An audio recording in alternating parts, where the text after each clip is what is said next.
साल में 2 बार आने वाली नवरात्रि में माँ दुर्गा के 9 रूपों की पूजा की जाती है।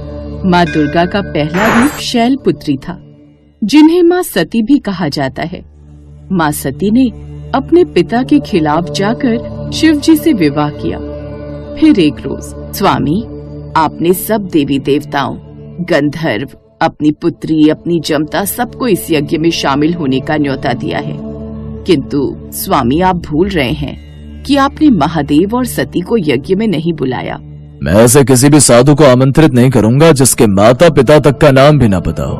किंतु स्वामी, ये तो आप अपनी पुत्री के साथ अन्याय करेंगे। जैसे ही ये सूचना महासती को मिलती है तो वो महादेव से बोलती है, महादेव, स्वामी, क्या आपको पता है कि पिताजी ने महायज्ञ का आयोजन किया है?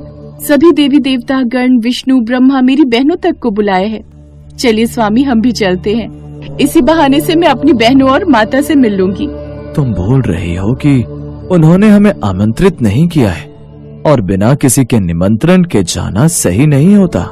एक पिता अपनी पुत्री को निमंत्रण पत्र क्यों देगा? ये तो पुत्री का कर्तव्य है कि अगर उसके मायके में कुछ हो रहा है तो वह बिना बुलाए चली जाए। तुम उनकी पुत्री हो, किंतु तुम अब विवाहित हो। तुम्हारा विवाह मेरे साथ हुआ है। वो आकर निमंत्रण दे तो ही सही है। लेकिन वह अपने आप को रोक नहीं पाती। वो महादेव से आज्ञा लेकर अपने पिता के यहाँ जाती है।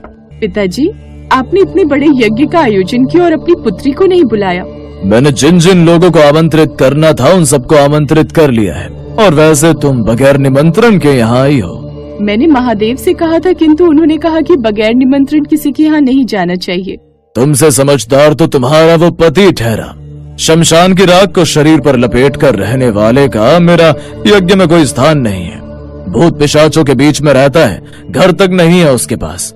मुझे तो तुम्हें भी इस हालत में देखकर आश्चर्य होता है। तुम भी उसके साथ साथ रहकर उसी के जैसी हो गई हो। देखो अपनी बहनों को, उनके पतियों को, सबके वस्त्र देखो, आभूषण देखो।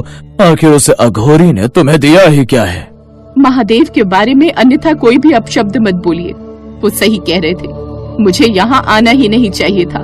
जहाँ एक स्त्री के पति का अपमान होता हो, उस स्थान पर उसे रुकना ही नहीं चाहिए।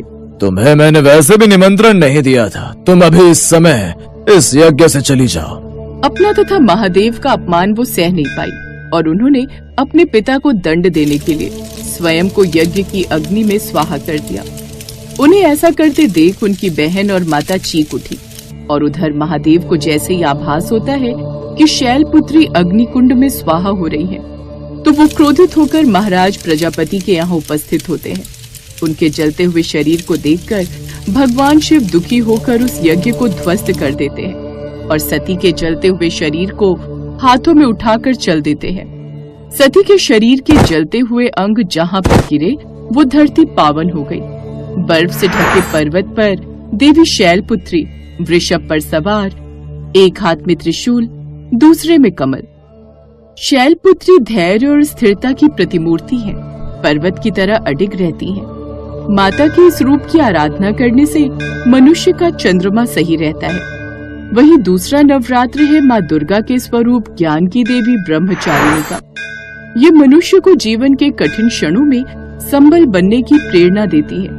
माँ ब्रह्मचारिणी ने भी हिमालय के यहाँ पुत्री के रूप में जन्म लिया, और जब उनके विवाह की बात चली तो एक दिन नारद मुनि वहाँ उपस्थित होते हैं।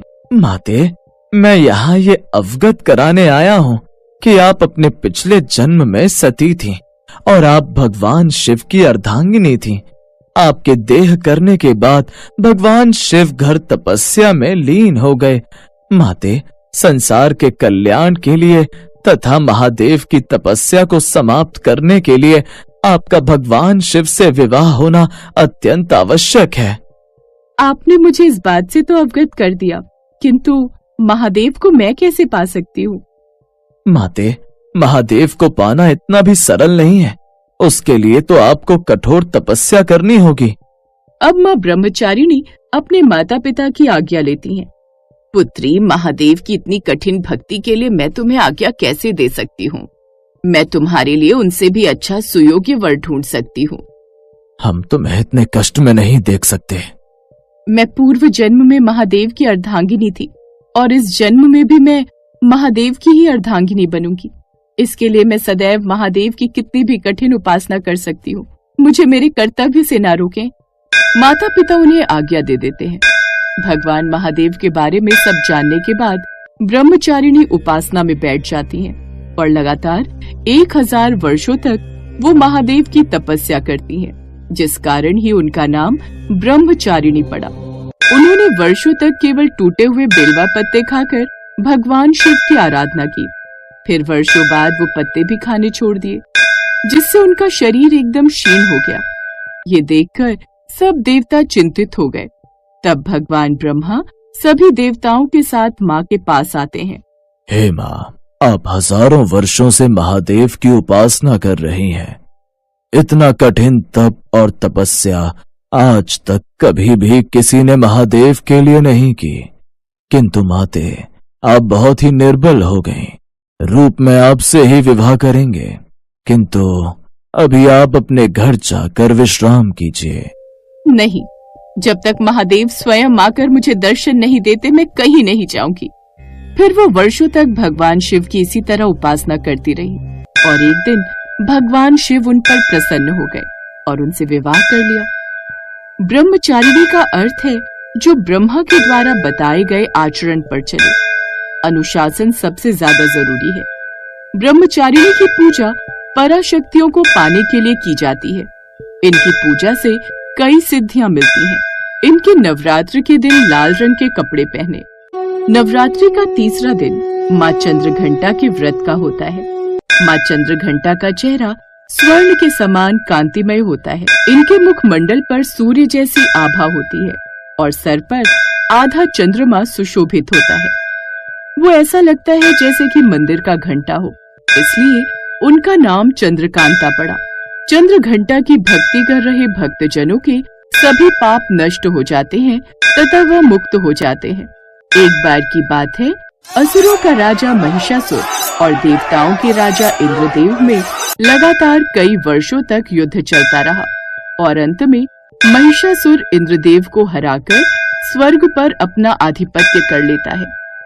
इंद्रदेव को अपना राज्य छोड़कर जाना पड़ा।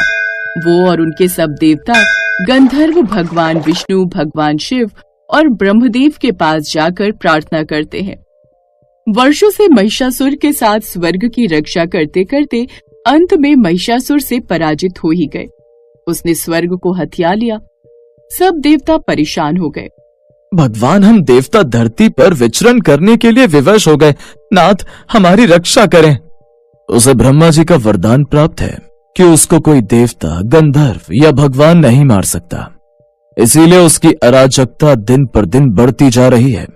उसका विनाश केवल एक महिला के हाथों ही हो सकता है, जिसमें संपूर्ण शक्तियां हो।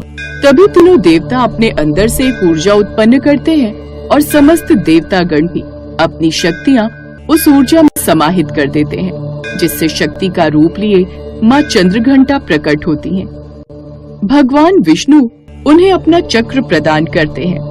भगवान शिव अपना त्रिशूल देते हैं और इंद्र उन्हें ऐरावत प्रदान करते हैं तथा ऐरावत के गले में बंधी हुई घंटी उनके माथे पर लगा देते हैं, जिससे उनका नाम चंद्रघंटा पड़ा। माँ चंद्रघंटा भगवान महादेव को प्रणाम करती हैं। आपसे निवेदन है कि महिष